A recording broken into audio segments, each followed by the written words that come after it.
Salut! Alors, j'aimerais ça aborder avec vous plus en détail les histoires des 4 livres de la 4e année. Alors, vous avez ici les 4 livres. Commençons avec Mademoiselle Carotte. Une merveilleuse petite histoire au sujet de l'achat local. Alors, c'est Lisa qui s'en va au marché de légumes et elle voit une carotte sur un étalage, là, une carotte avec 2 pattes. Vous savez, les carottes un peu déformées. Et puis, elle trouve ça drôle.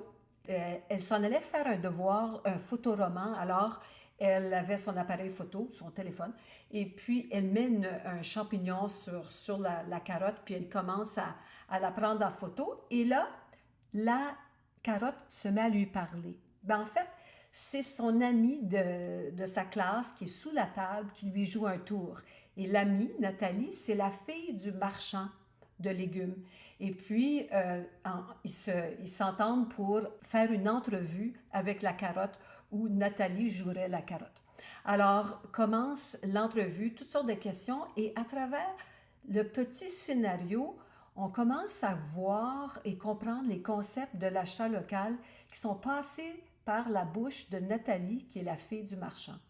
Alors, toutes sortes de concepts de développement durable, de c'est quoi l'impact quand tu achètes chez quelqu'un de ta communauté. Et puis, je trouve ça vraiment une belle histoire parce que les enfants, ils entendent parler de l'achat local, puis de tout ce qui se passe dans les médias. Et puis là, c'est une façon d'aborder ça doucement et ça n'a jamais été aussi important. Et puis, avec l'espoir qu'ils deviendront des adultes qui prendront des décisions en fonction de leur communauté.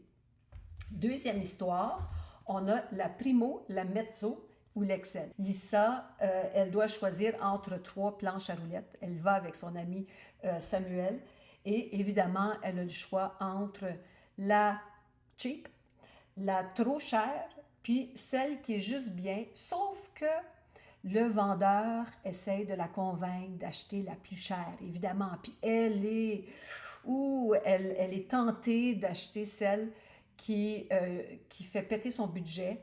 Et là, il y a toutes sortes de discussions sur qu'est-ce qu'elle a vraiment besoin. Et puis, est-ce que, tu sais, la différence entre besoin et désir. Alors, je trouve que c'est une belle histoire. Il y a toutes sortes de concepts là, de la publicité, et puis la consommation avisée. On a une journée dans la vie d'un billet de banque. C'est vraiment cute. Ce qui arrive au début, c'est que Lisa reçoit un 20 de son allocation, mais en fait, elle a fait des tâches autour de la cour. Et puis, elle déchire par mégarde, elle déchire son billet. Et puis là, elle est toute énervée, elle pense qu'elle ne pourra plus s'en servir. Et son père dit non, non, ça va, il est encore bon.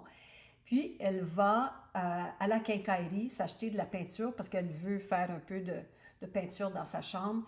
Et là, on voit le 20 se promener dans la communauté, c'est-à-dire qu'elle s'en sert à la quincaillerie. La prochaine cliente le reçoit en monnaie. Et puis là, cette personne-là s'en va la donner dans une boîte dans un centre de l'amitié comme don. Et puis ensuite, ben, le directeur du centre de l'amitié s'en sert pour aller acheter. Alors, on voit petit à petit le 20 qui est déchiré, circuler, et à la fin, elle reçoit son 20 et elle les met ensemble. Et c'est là.